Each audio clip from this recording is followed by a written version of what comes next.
I'm really excited just to have an opportunity for you guys to, ask me questions, for us to hang out and chat. I've got my tea here, and I'm just really looking forward to this. So if you guys want to, go ahead and start dropping some questions down below, and we can go ahead and get started with answering them.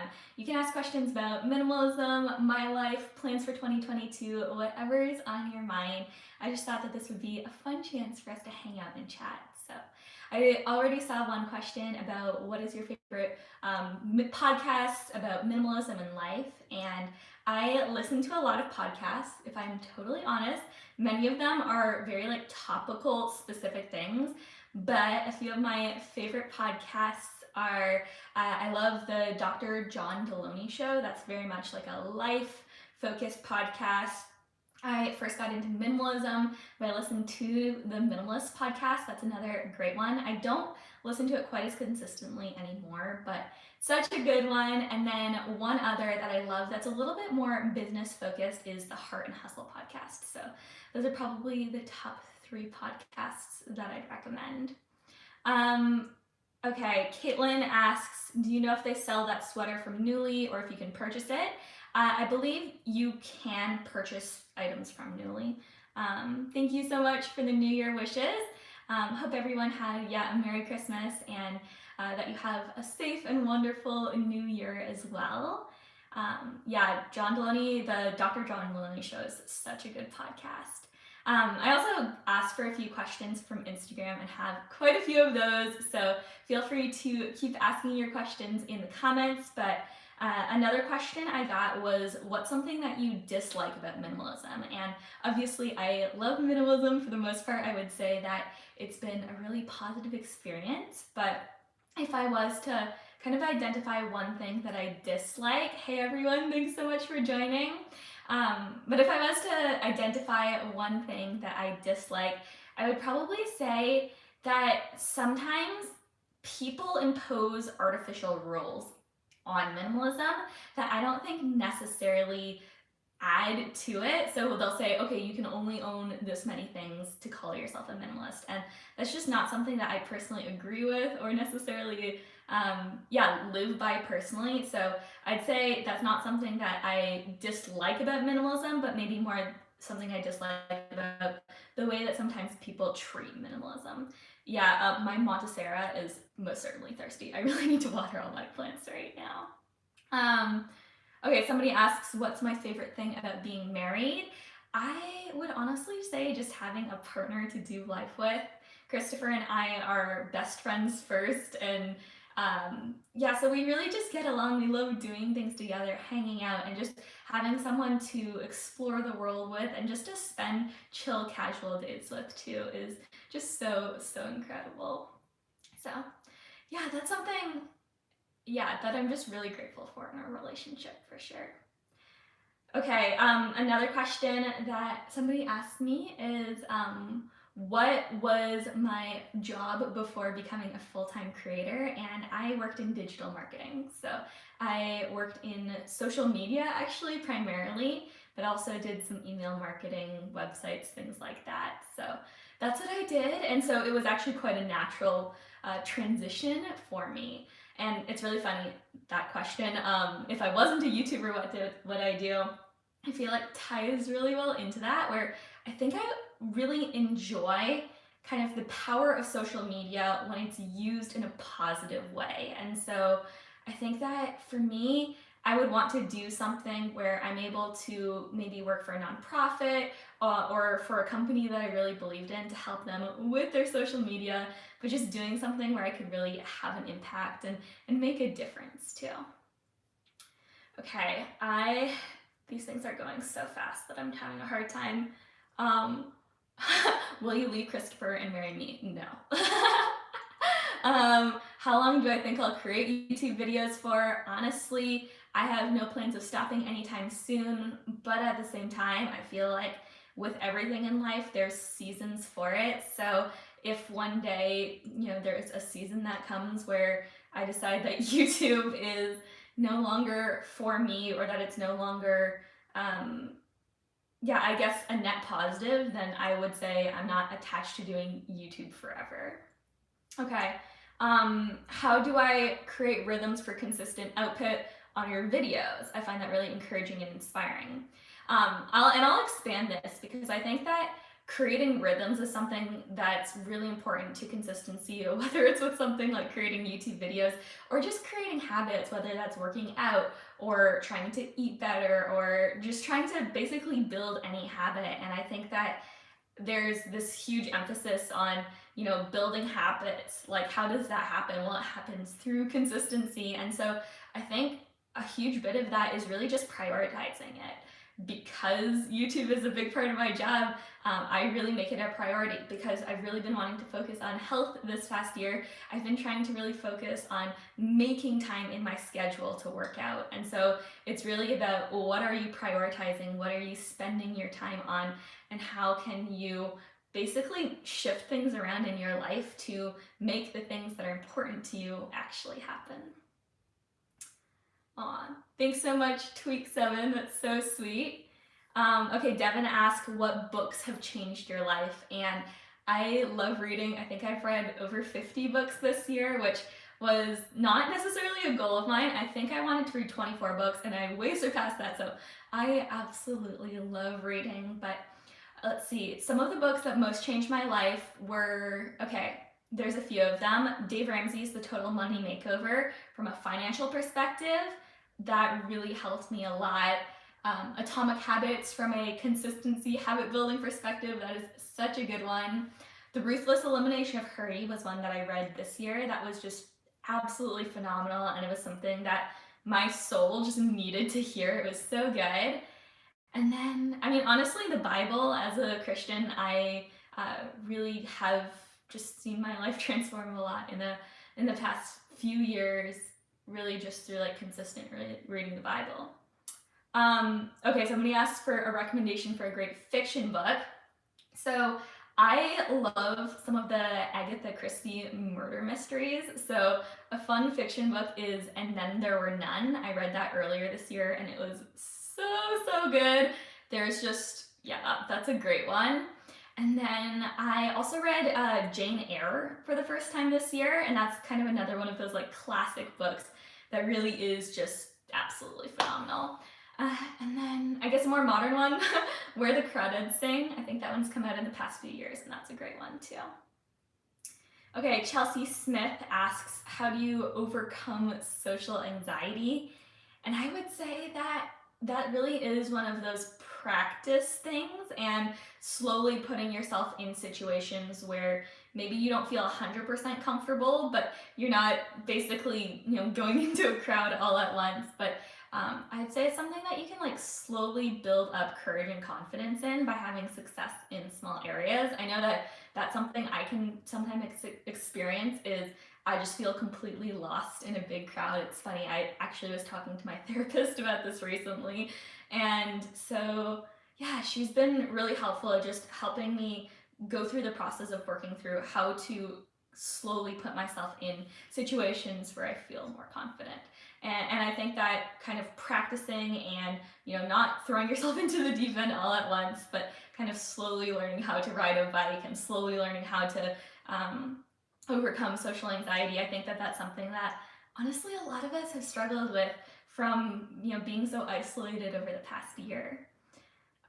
Okay, so I saw another question about what's the next country that I want to visit, and Christopher and I have actually just been discussing this a lot in the past few days, and I think we're leaning towards Ireland and Scotland as the next countries that we want to visit. So we are thinking of, hopefully, depending on how things with the world go, in the next year doing a trip where we'll do the UK. So we go to Great Britain, Scotland, Ireland, Wales, and then maybe France. I would love that, and I think that would be just, yeah, so much fun. And yeah, just going to Greece and Italy earlier this year absolutely just inspired me to want to travel more. Okay, somebody asks, what are my top 5 goals? I'm going to assume for 2021. So, or 2022. I'm so lost with all the years. It feels simultaneously like the longest year ever, 2021, and also like it's gone by in a blink of an eye. But my top 5 goals for this year are probably, I want to continue building off of my goal of last year of reading 24 books, and I want to read at least 36 books this year, a combination of reading the physical book and Audible. I also want to work out 3 times a week, and I'm hoping to, by the end of the year, make it up to 4 times a week. I feel like I did a good job of slowly getting into a rhythm this year, but it's something that I just want to really become a part of my lifestyle going into next year. And I'd say we're getting there, but there's still definitely progress that I'd love to make in that area. It's actually really funny. Christopher and I have been going to the gym this week, and he works out all the time. He's, yes, very, very fit. And so he has been showing me how some of the different machines at the gym work and things like that. And so that's been a big confidence boost for me this week, and I'm hoping to continue that into the new year. And then other goals, I would love to visit a new country if we're able to. And then the other 2, I would say I really want to spend some time this weekend like brainstorming and really thinking through what do I want 2022 to look like. Those are a few off the top of my head. I'm sure there are more, but yeah, I think those are kind of the main ones that I'm looking at right now. So, okay, can you guys ask some of those questions again? I think some of the comments disappeared. I've seen a ton of questions. Okay. Oh, what do I do when I get a gift that you don't want? I feel like that's a very timely question with Christmas.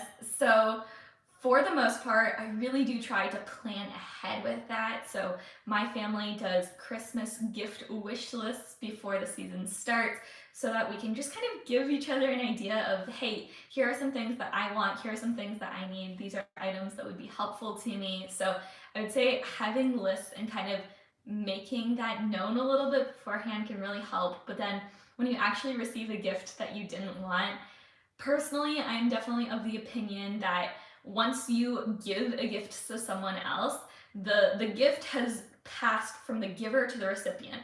And so once you're the recipient, it's up to you to decide what you're going to do with that item. And so if you want to sell it, if you want to donate it, if you want to, give it away to someone else, I think that's all acceptable. And so something that I like to do if there is a gift that I'm looking to move on from is I'll really just try to make sure that it's going to a good home. And I'm not going to make a scene about like, okay, hey everyone, I'm getting rid of this gift that I didn't like. I think there's definitely a way to do that tactfully. But yeah, that's definitely a tough situation. But at the end of the day, like if an item isn't something that you love, if it's not going to serve you, then there's no point in holding on to it and keeping it into your life. And all I think that keeping it in your life really does is maybe create a bit of resentment against the person who gave you the gift that you don't like. So I am definitely of the opinion that I would rather it go to a good home. I've seen a couple of questions about advice for starting a YouTube channel and kind of getting started, and I would just say a couple, quick thoughts on that are really just go for it. If there is a topic and something that you're passionate about, I think that it's really easy sometimes for us to get really caught up in strategizing and planning of, oh, I'm going to do this and this and this, and trying to learn it all before we even start. And I really think that there's a point where practice makes perfect, and you're going to learn so much more just by getting in there and actually doing it. By Matty Hapoya, he's a YouTuber on here. I love some of his stuff, and I've watched it a lot as I've grown my YouTube channel. He has this saying of learn, make, repeat.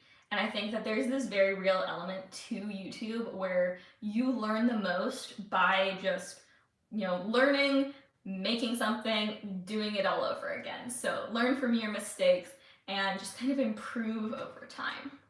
So that's really what I would say. And then follow other YouTubers and draw inspiration and learn from them. I'd say that's really huge. Someone asks how many children I have. None right now.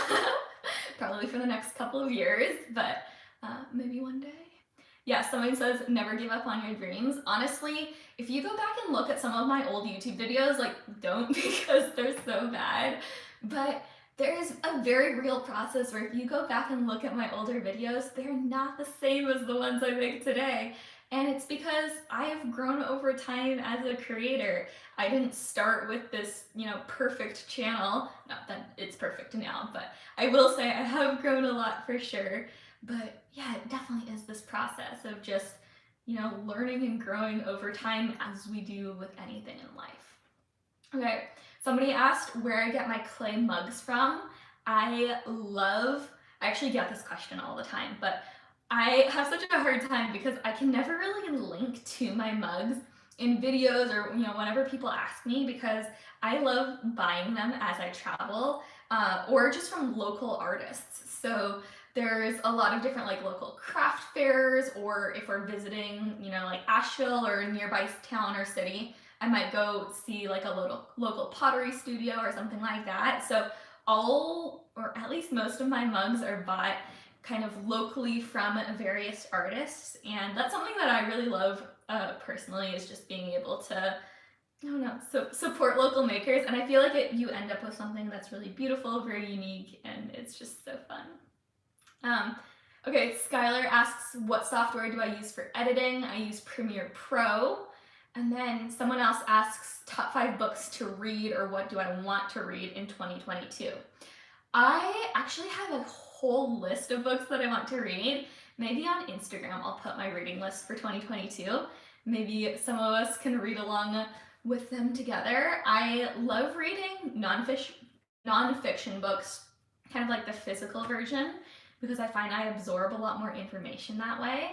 But when it comes to fiction, I do often listen to audiobooks, and I can go through a lot of them quite fast. I have been listening to the Percy Jackson series recently, and that's so much fun. How do you know if it's time to retire an item versus wanting to shop it? I'm thinking that's referring to your wardrobe. I would say, like, honestly, it's just something that I have to feel out. When it comes to making any kind of decluttering decisions, I am definitely an emotional person, in the sense that I kind of feel my decisions. I ask myself questions to make sure that rationally it makes sense. Do I wear this item? Do I love this item? When was the last time I wore it? Is it in good condition? Like, I'll ask myself questions to verify the feeling that I have internally. And so for me, it really is this combination of, okay, I want to feel out this decision, but also I want to make sure that I'm kind of vetting it and that it's also a rational decision too. Okay, Brianna asks, how do you keep yourself from being burnt out? That is such a good question. Okay, that's honestly something that I feel like is kind of a struggle for me, is that I naturally like saying yes to things, and so I have to be very conscious about taking a step back, about actually taking breaks, and not just like theoretical breaks where I'm like, if I'm filming myself having a morning routine, that's not actually relaxing for me. It's when kind of like cameras are off. It's when I'm able to be in stillness and silence and not having anything else on my mind. That's where I'm able to recharge. And I think that for me is so important to not getting burnt out, is to really kind of create space in my schedule for rest, for relaxation, and for recharging. And I'd say that's something that I try to incorporate kind of weekly into my schedule, if not daily. But then something that I also especially love is just doing a weekend trip every once in a while, just to get away from things, go to the mountains or to a small town to explore. And I feel like just small things like that can really help me just to have this like rejuvenated sense of energy. Yes, The Ruthless Elimination of Hurry, great book on the subject. I've read it and it literally is just, yeah, it's amazing. Devin asks, what are some favorite items that I own? I would say my tea mugs really are probably up there on the list. I love our dining table and dining chair set. And then I love my books too, so probably those. Somebody asked what gear I use for filming, and I use 2 different cameras primarily. So I have a Canon 6D Mark II with a 24 to 70 millimeter lens, and then also a Canon M50. It's a kind of a smaller, more compact camera, so I'll use the Canon M50 for filming most of my vlogs and things like that, and then I'll use my Canon 60 Mark II for filming kind of more sit down and talk videos. And then I've also found myself using some iPhone footage to sprinkle in here and there. And yeah, that's kind of a setup that I really like. Okay, Caitlin asks, are you doing a no buy this year or a low buy? I'm considering this, any suggestions?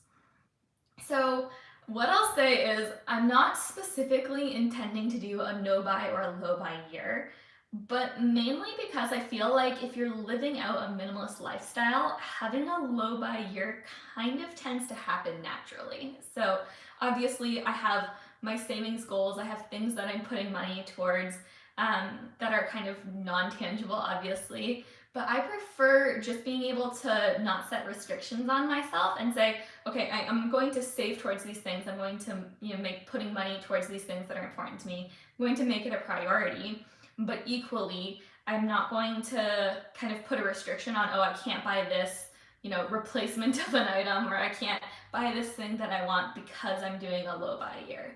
I would say that maybe there was a point when I was first beginning my minimalism journey where something like that would be more helpful, but I would say right now I'd rather just buy things as I want or need them and just focus on kind of only trying to buy the things that I'm really going to get value from. Okay, somebody asked how to start with minimalism, and that really is just one of those great questions because I think that it can be really overwhelming for people sometimes of knowing where to start. I would say that the answer to this might be different for everyone. I think for some people, just kind of going all in all at once really is the most effective thing.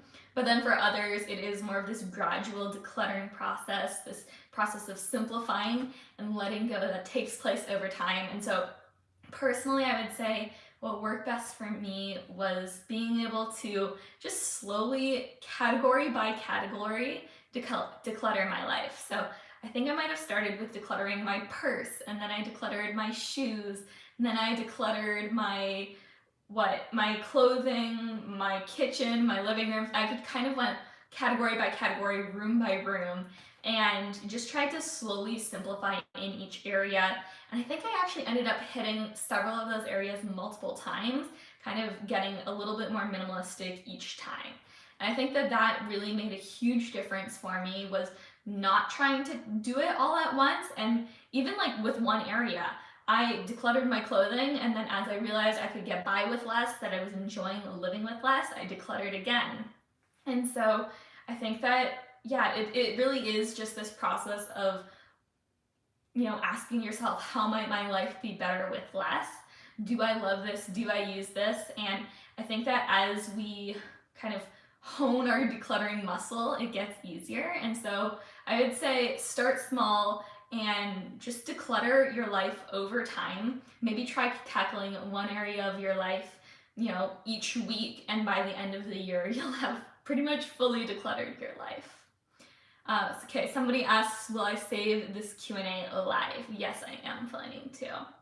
And then someone else asked, what is your style inspiration? I would say there isn't like one specific person that I would draw style inspiration from, but I love the store Madewell. Not specifically like every single item of clothes that they make, but just like the general vibe of their clothing, I really love. Okay, Madeline asks, what do I appreciate the most about Christopher? Christopher is an incredibly loyal and caring person, and if you ever need someone in your corner, he's just always going to be there for you. And that applies to me. If I ever need someone to cry with, or if I need a hug, he's always there. But also even just in the way that he interacts with his family and friends, if somebody is in need, or whether that's emotionally, physically, whatever, he really just makes an effort to be there for people. And that's just, I don't know, so important. I think that sometimes, I don't know, people can be flaky sometimes, and so Christopher really is just kind of like a rock that like I know that I can count on, and yeah, that's just really sweet. Favorite board or card games? Ooh, okay, I actually get this question quite a bit too, because I have talked before about how much I love board games, but I don't think I've ever answered what my favorite board games are. So, favorite board games, Settlers of Catan is probably my all-time favorite board game. A couple of others that we really love are Ticket to Ride Europe. I really like the game Seven Wonders, and then there's this game called Camel Up, which is the weirdest game ever. Essentially, you bet on camels racing around a board, which sounds so dorky, but it really is such a fun game. And then I really like the game Monopoly Deal. That's a fun one. And then Bananagrams is probably another favorite. So, yeah, just a couple. Christopher and I definitely love some board games though. It's one of our favorite like hangout activities. Do you plan to return from a corporate job? That was hard getting it out of my mouth, but I really struggle to see myself ever going back to a corporate job. I think that personally, the whole working from home, flexibility, being able to create my own schedule, those are things that are really important to me. And so I think that even if I go, step away from YouTube at some point in the future, I definitely see myself always having a job that has some kind of component of flexibility, whether that's working from home or doing kind of a flex schedule where you're working from the office some days, working from home some days.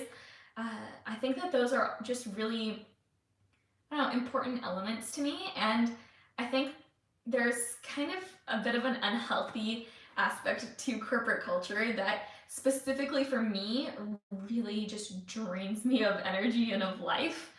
So yeah, I think that I would have a hard time going back to the corporate world. I think that would be challenging. Okay, someone asks, are there any books or movies that have motivated you to live a more minimal and intentional life? Definitely. The Minimalism documentary was one of the movies that really had a big impact on me, as I think it did for a lot of people. I think that really kind of launched me into minimalism in a lot of ways. The Minimalist podcast, it's put out by the same people, also had a huge impact. And then I read the book Essentialism a couple of years ago, and that was really such a good one. Someone asked about tips on getting comfortable in front of the camera or how I went through that process, and honestly, it's been a journey. It still is. If you ask any of my close friends, they'll tell you I'm a bit different on camera than I am just talking to them in real life. And that's not something that I consciously or intentionally do, but I think that I did a lot of speech and debate in high school, and so there's a part of me that I think when I get on camera, I go into, Christopher calls it speechly, but yeah, I kind of go into a little bit of, not presentation mode, but I'd say that I interact with the camera a little bit more how I would interact in groups than I would necessarily like one-to-one. And that's something that I'm working on because I do want to be just as authentic and natural as possible on camera, but that's something that I've been working on for years. I've gotten a lot better at, but I think that it's still something that I'm continuing to work on to this day. Okay, so let's wrap this up in just a couple minutes here, but before we go, do you guys have any final questions? My favorite book genre. I really like fantasy books. I enjoy a good mystery. I like a lot of classics. I'd say I'm not really picky about genres. What type of music do I listen to? That's a great one. I would describe it as rainy day music. I just really like kind of calm, mellow music. So a few of my favorite artists are Novo Moore, Bon Iver, Fleet Foxes, Dermot Kennedy is one of my favorites. And yeah, I just like kind of cozy feeling music. Okay, and then, yeah, so yeah, that's the type of music I listen to. And someone asked favorite song. Right now, Weather by Novo Moore is probably one of my favorites. And yeah, that's one that I just kind of keep going back to. So, okay, I think that we're going to go ahead and end this video here, this little Q&A. Okay, actually, one last thing. I do have Spotify. I'll try to share that again on Instagram in the next few days because I know that a lot of people have been interested in any playlists I have and things like that. But I think we're going to go ahead and end the video here. It's been really fun getting to hang out and getting to chat with all of you guys. I really do just love the community here on YouTube, and I hope that maybe you learned something new today, you left with some inspiration, and just know that I'm wishing all of you just an incredible, wonderful new year. Love you guys all so much. Obviously, don't forget to like this video, subscribe if you haven't already, and I'll see you in the next video. We'll have a video going live on Friday. It's going to be my 2022 bullet journal video, which I'm very excited about. I know that's one that I feel like every year at this time of year I keep getting questions about, so excited for that. But I will see you guys then. Hope you all have an amazing day, and I'll see you in the next one.